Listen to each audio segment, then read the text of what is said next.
Russian forces have seized Europe's largest nuclear power plant in Ukraine, causing global concern for countries in the West. Fire broke out at Ukraine's Zaporizhzhia nuclear power plant following fierce fighting by armed forces.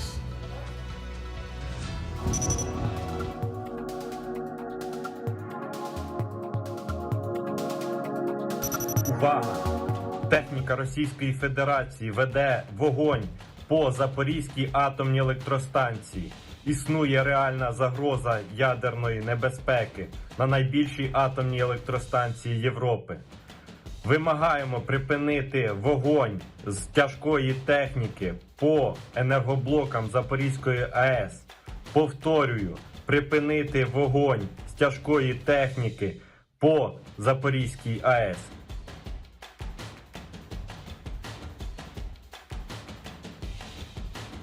Вимагаю, зупиніться.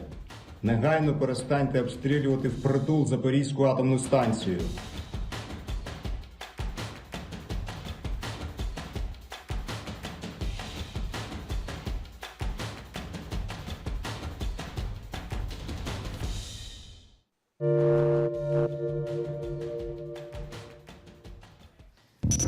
Still on nuclear energy, here in the Philippines, experts say the revival of the Bataan Nuclear Power Plant may be the quickest way to go nuclear.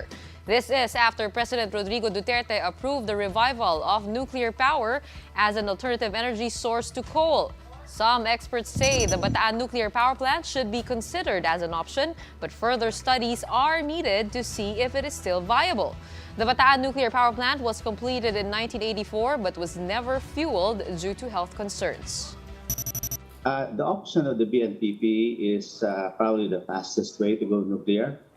The reason for this is that the structure is already there. First, it has to be vetted because it has been operated 40 years, but it's there. Let's review. Why did the Bataan Nuclear Power Plant not operate in the first place? To talk about this, we have One News Chief Correspondent Ed Lingao. Bok, welcome to the big story. Hi, Bob. Good evening. Bok, like we said, let's just circle back. Let's take time to review for everyone what happened with the BNPP. Well, it's the context of the times. We have to recall that in 1986, Chernobyl happened. That was in April 1986. Now, before that, there was the 3 Mile Island accident in 1979. So you add all of these together and as well, there were a lot of reports of a possible fault line near the BNPP that's now being disputed, but that has always been part of the narrative. So you have concerns over safety, and you also have concerns over corruption. And I suppose the corruption issue is one that still haunts the BNPP until now. Because just last year, the Supreme Court ruled with finality to have the heirs of Herminio Dicini pay 1 billion pesos to the Philippine government because of commissions he earned from the BNPP deal. So all of these together form I suppose, a formidable argument against the BNPP's opening in 1986. Well, but Bok, to that point, it's been 38 years. In the meantime, everything that you mentioned, maybe except for the personalities, have not changed. The location is the same. The safety concerns are the same. We're still along fault lines. We still have volcanoes all over. And let's face it, the politics is the same. Concerns about corruption is the same. So given all of the factors, then, granting that the same factors are more or less fundamentally the same, what are the chances of that being revived? Well, that's true. In fact, as early as 1993 and 1994, the Ramos administration was considering changing the BNPP into a regular conventional power plant. Unfortunately, that idea did not take off.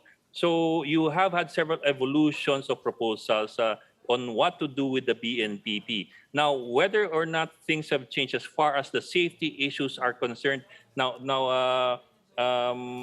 you might say, depending on who you talk to, you might say that there have been some changes in how people view nuclear power plants. Over the last decade, you've had more and more power plants opening in Southeast Asia. China already has more than 50 or 55 nuclear reactors.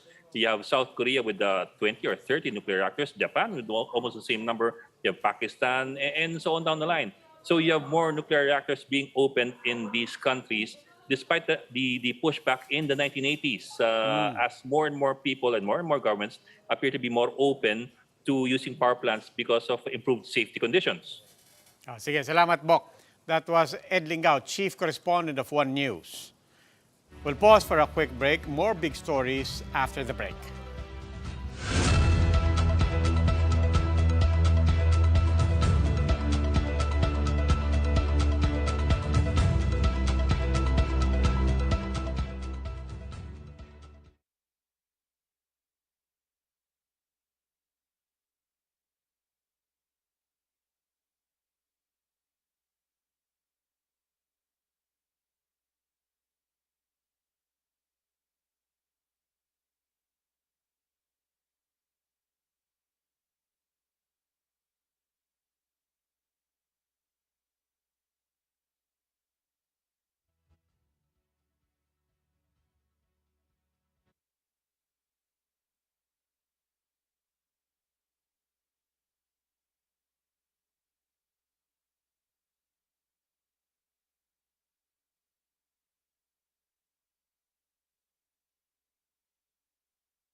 Bakit? Parang, ginano nyo na guilty eh. Hindi naman trial by publicity, papatunayan ko sa inyo na may conspiracy rito. Okay? Wala kami ginagawa dyan, patutunayan ko sa inyo ang conspiracy.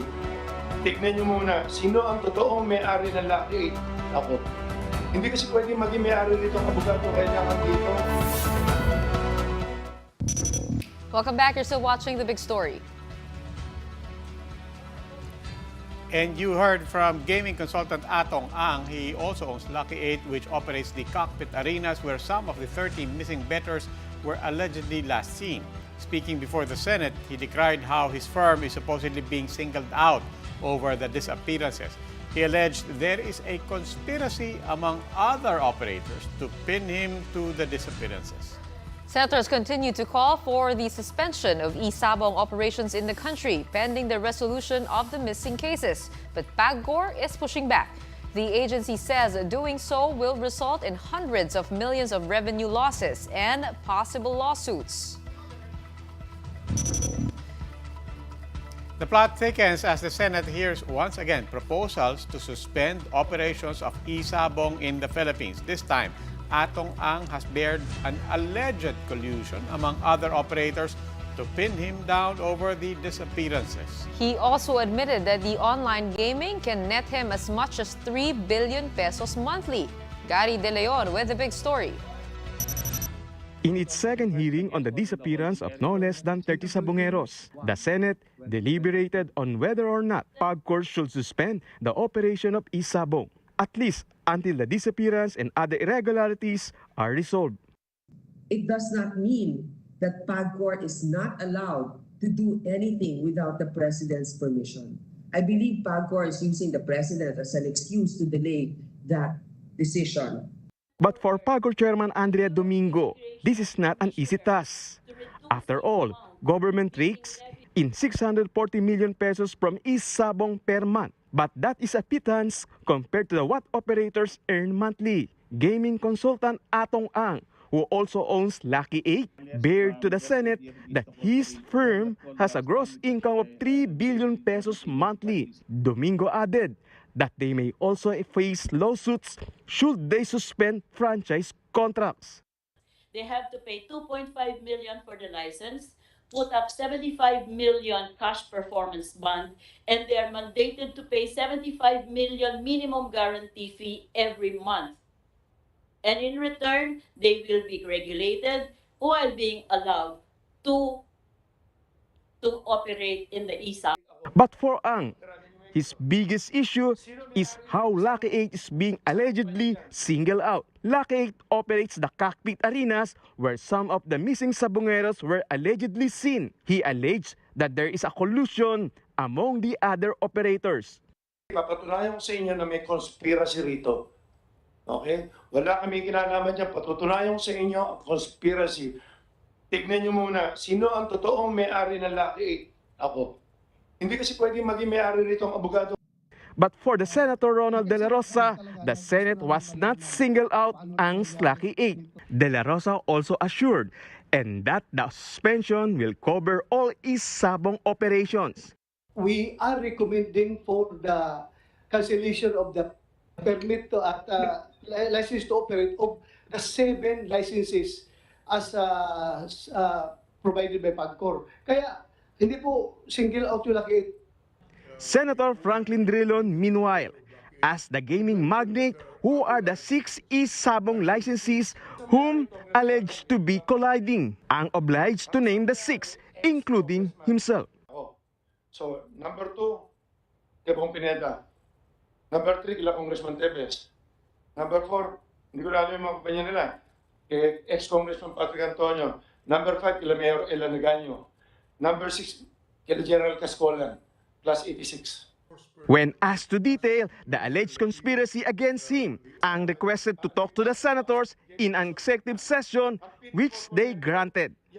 Reporting for News 5, I'm Gary De Leon. We are One News. With PAGCOR pushing back, where does that bring lawmakers regarding the suspension of e-Sabong operations? That big question and more with Senator Bato de la Rosa, Chairman of the Senate Committee on Public Order and Dangerous Drugs. Senator Bato, welcome to the big story.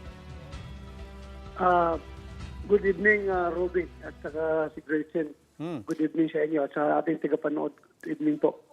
Senator, nasa na po ba tayo sa investigasyon? I mean, one, on the level of yung mga nawawala na 30 or 31, and then on this, what Atong Ang is now saying, a conspiracy to pin him, to pin on him this entire fiasco. Well, yung ang i-correct lang lahat, 34 na ang missing, 34 na missing persons ang recorded sa PNP. At kung nasaan na tayo, andyan na yung investigation na ginagawa ng CIDG, and in the coming days, they will be able to file criminal charges against the suspects of the disappearance of these sabungeros. And tungkol doon regarding doon sa yung ano nga yung isang punto natin natanong mo? Yung conspiracy. The conspiracy. Yeah, it was clear among us senators since he asked for an executive session. We are not at liberty to divulge whatever was taken, whatever was discussed during our executive session. So siguro mas maganda si Atong Ang na lang ang tanongin niyo because pwede siya ang mag-divulge. Pero kami mga senador, hindi kami pwede mag-divulge basta executive session ang pinag-usapan. Opo, pero given po yung lahat na pumasok na dito, may nawawalang mga tao, we're also talking about a huge amount of money always.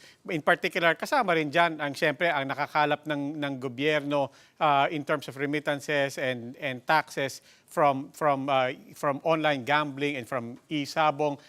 In your opinion, sir, ano bang pinakamalaking pinaglalaban natin dito? Because we're talking about money, we're talking about revenues, we're talking about corruption, we're also talking about lives. No amount of money can compensate the loss of lives nitong missing 34 sabungeros, no? Kaya nga sabi ko sa kanila kanina during the hearing, I asked PAGCOR Chairman Domingo, ano ba talagang mas mahalaga sa iyo, ma'am? Yung buhay ng 34 na taong nawawala o yung revenue losses na magka-accrue sa government due to the closure of this Sabong operations? So yan ngayon, pili tayo, pera o buhay ng tao. Kasi sabi ko nga, if they will not act on our resolution, walang problema sa amin yan. Dahil kami naman ay nag-request lang sa kanila. We are just urging them to cancel the license to operate ng mga Sabong operators. Pero kung they are not going to head to our resolution, then wala pong problema sa amin yan. Kami lang is concerned lang na sana aksyonan lang kaagad para hindi na madagdagan itong number ng missing persons. Kasi kung hindi nila i-stop yan, then magkakaroon na naman ng tsupian dyan sa cockpits nila, then meron na namang posibleng may mawawala na naman tao. Kaya sabi ko, sana i-aksyonan lang kaagad at para mag-cooperate ng husto itong mga involved dito sa investigation namin. So, yun lang po ang habol namin. That's what we are after of. Okay, maraming salamat po, Senator. That was Senator Bato de la Rosa, Chairman of the Senate Committee on Public Order and Dangerous Drugs. In other news, the Philippines' outstanding debt has climbed to a new high in January as the prolonged pandemic is set to burden the successor of President Duterte. Tonight's big number, 12.03 trillion pesos. That's the country's outstanding debt as of January this year, according to the Bureau of Treasury. Of the total debt stock, 30.4% was sourced externally, 70% domestic borrowings. The Bureau also is reporting a 2.6% jump from the 11.72 trillion total debt in December 2021. This is the Philippines' largest debt pile so far. Let's take another quick break. More big stories when we return.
Good evening. You're still watching The Big Story. I'm Robbie Alampay. And I'm Gretchen Ho.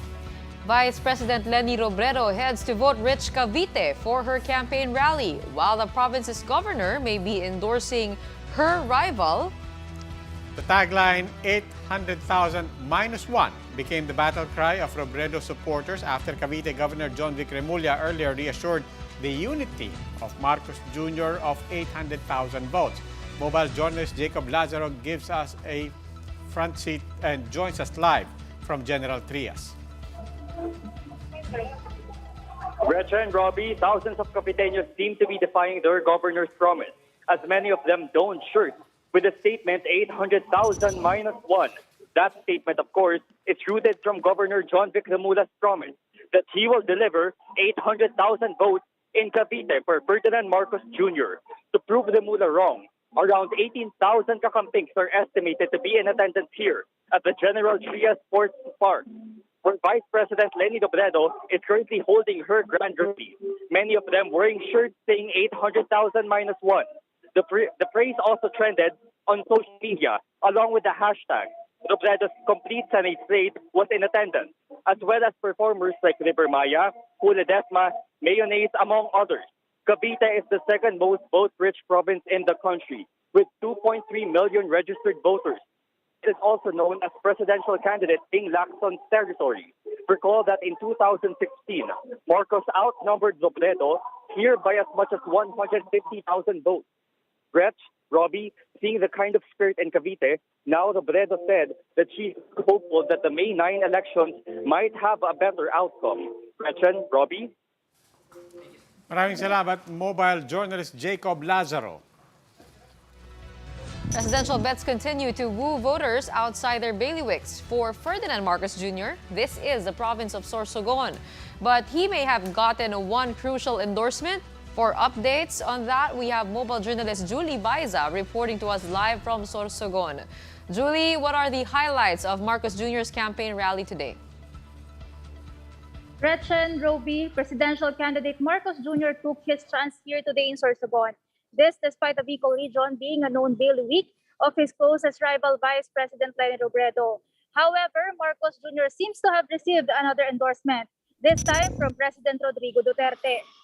On President Duterte's visit to Narvacan, Ilocos Sur today, the president cannot help but point out that he's stepping down soon. He then made the remark saying it's up to the people which Ilocano candidate to vote for. Duterte did not directly mention any name, however, but it is known that presidential bet Ferdinand Marcos Jr. is the only Ilocano candidate in this year's presidential race. We have yet to get a reaction from Marcos's camp. Meanwhile, in his visit in the Bicol region, Marcos Jr. attended the inauguration of his headquarters in Legazpi City. Over here in Sorsogon, it was noticeable that there was a fewer crowd compared to his past caravans. There were also areas where almost no one welcomed the candidate. After the caravan, the Unity Alliance took their campaign rally to the provincial capital where his running mate Sara Duterte is absent. Marcos Jr. in his speech vowed to study renewable energy sources as well as to revive Bicol Express, which is the region's train system. Robbie, Gretchen, Sorsogon Governor Chis Escudero also attended the event but said he's not yet officially endorsing anyone and other candidates can still visit the province.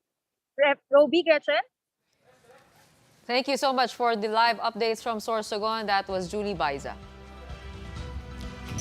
Going out definitely became much harder during the COVID-19 pandemic, even more difficult when you have strict parents. But that did not stop a group of friends from trying to convince their friend's mom to allow her daughter to go out with them. How exactly did they do it? Well, through a thesis presentation. Yes, that's right. A group of friends presented a thesis proposal to their friend's mom. The title of the thesis is called The Probability of Anaya to Join our Get-Together Amidst the Pandemic. This includes an introduction and background information on their get-together. In their presentation, the group also explained the COVID-19 pandemic, the Omicron variant, and the venue where they will hold their get-together. Anya's friends also assured her mom that they are all vaccinated. So the big question now is, did Anya's mom allow her to go out? The answer was, well, yes, pinayagan, Gretch. Oo. Ang galing. We're doing this because we want your daughter to join us. Parang may kulang po kasi if wala yung daughter nyo.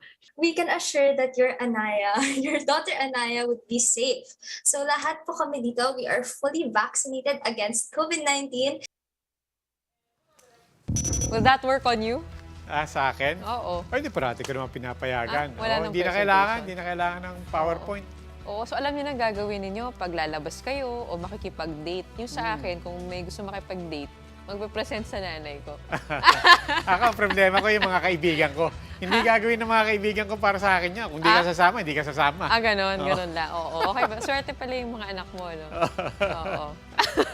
Well, the bottom line is, this is the first weekend that we're heading into where, it's alert level 1. So, hopefully not too much people outside, but let's keep safe. But there's also something to be learned there, di ba? We watch out for each other. So the fact that the friends were also demonstrating to the parents na, we're gonna look out for each other, malaking bagay din yun. Kailangan tayong lahat. Pero make sure, sinusunod yung mga pine-present, di ba? Oo, walang pasaway. Baka drawing lang. That wraps up today's big story. Catch us again on Monday, 8 p.m. on Signal Channels 8 and 250. Please like our Facebook page, One News. For more in-depth analysis, visit our webpage, onenews.ph. Mask on. Wash hands. And stay safe, Philippines. I'm Robbie Alampay. And I'm Gretchen Ho. We are One News. Have a good evening.